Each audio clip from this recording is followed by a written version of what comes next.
બીજો અવતાર છે.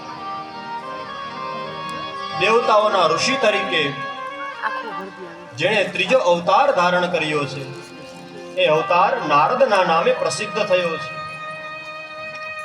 ચોથા અવતારમાં ભગવાન નરનારાયણ તરીકે પ્રસિદ્ધ થયા છે. ધર્મપત્ની મૂર્તિના ગર્ભથીને અવતરિત થયા હતા.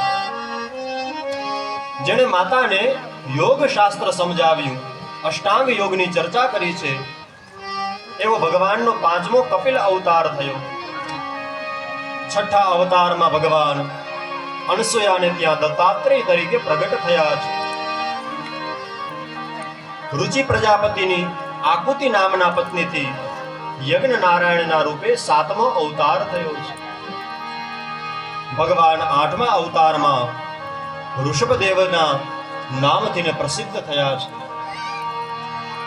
ઋષિઓની પ્રાર્થનાથીને પૃથુ નામનો નવમો અવતાર ધારણ કર્યો છે.